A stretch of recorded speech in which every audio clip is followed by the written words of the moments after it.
केंद्रीय मंत्री व अमेठी सांसद स्मृति ईरानी ने अपने एक दिवसीय दौरा पर अपने संसदीय क्षेत्र में 35,74,87,000 की लागत से 26 परियोजनाओं का किया लोकार्पण। क्षेत्र भ्रमण के दौरान धरतीपुर स्थित नंदघर का फीता काटकर सांसद ने उद्घाटन किया। नंदघर ई लर्निंग के लिए टेलीविज़न, निरंतर बिजली के लिए सौर पैनल, स्वच्छ पेयजल, स्वच्छ शौचालय इत्यादि की सुविधाओं से लैस है। नंदघर के शुभारंभ के बाद केंद्रीय मंत्री ग्राम चौहानपुर में उप मुख्यमंत्री उत्तर प्रदेश केशव प्रसाद मौर्य के साथ जनसभा को संबोधित किया। केंद्रीय मंत्री ने कहा कि गरीबों के उत्थान के लिए केंद्र और प्रदेश सरकार निरंतर कार्य कर रही है। वहीं उप मुख्यमंत्री ने 35,74,87,000 की लागत से 26 परियोजनाओं का बटन दबाकर लोकार्पण किया। अमेठी से समर बहादुर सिंह की रिपोर्ट। जब से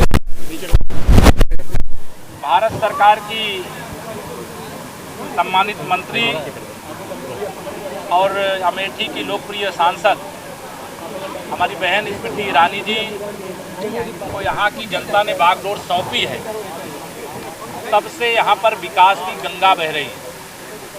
विकास का एक नया युग प्रारंभ हुआ है और मुझे पूरा विश्वास है आने वाले समय में जो गरीब की बात करके गरीब का वोट लेते थे लेकिन गरीब के लिए कुछ नहीं करते थे, किसान की बात करके किसान का वोट लेते थे, किसान के लिए कुछ नहीं करते थे, उनको यहाँ की जनता ने जवाब दिया है। और केंद्र सरकार के खजाने का मुंह भी और प्रदेश सरकार के खजाने का मुंह भी गरीबों और किसानों के साथ साथ यहाँ के विकास के लिए पूरी तरह से खुला हुआ है। अभी इस समय चूंकि धारा 370 जब से कश्मीर से माननीय प्रधानमंत्री श्री नरेंद्र मोदी जी के नेतृत्व वाली सरकार बनने के बाद धारा 370 और 35 से समाप्त हुआ। हम सब लगातार सुन रहे हैं जो भाषा पाकिस्तान के प्रधानमंत्री बोल रहे हैं, वही भाषा यहाँ के अमेठी के पूर्व सांसद और कांग्रेस के पूर्व राष्ट्रीय अध्यक्ष श्री राहुल गांधी जी भी बोल रहे हैं।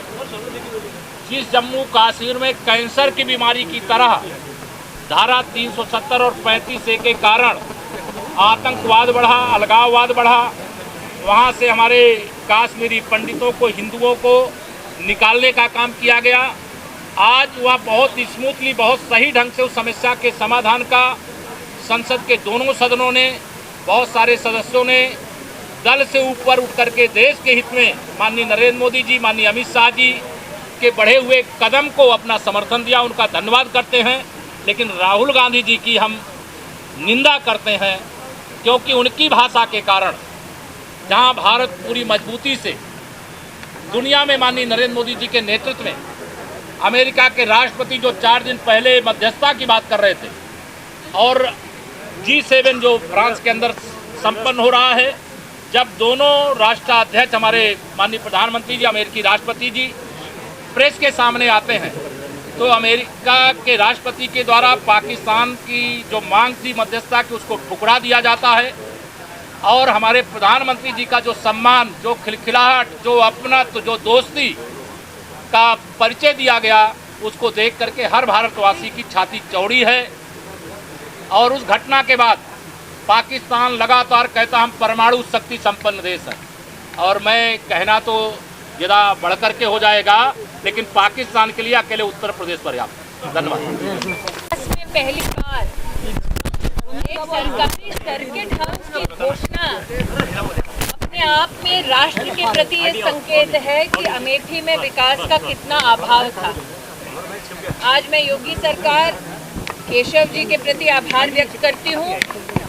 अमेठी ने आज तक कभी नहीं देखा कि एक साथ 72 स्वास्थ्य और वेलनेस के सेंटर जनता को समर्पित हो, ऐसी घोषणा की जाए। आज लगभग 90 करोड़ की लागत की स्थानीय सड़कों के निर्माण की घोषणा केशव जी ने की।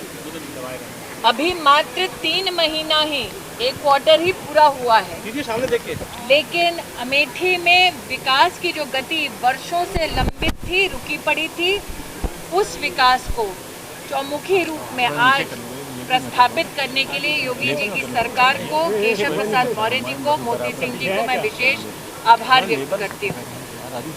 आज अमेठी में विशेष भारत का भविष्य बच्चों की दृष्टि से पहली बार एक संपूर्ण रूप से ऐसा आंगनबाड़ी का जनता को दर्शन हुआ जिसमें डिजिटल लर्निंग तक की सुविधा हमने दिलवाने का प्रयास किया है।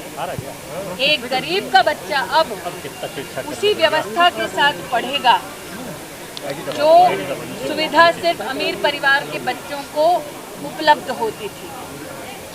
गरीब कल्याण की भूमिका सरकार की केंद्र में, प्रदेश में रही है, उसी का एक प्रतिबिंब आज अमेठी में हम देख पाए हैं। इसके लिए मैं सांसद के नाते योगी और मोदी जी की सरकार को आभार व्यक्त करती हूँ।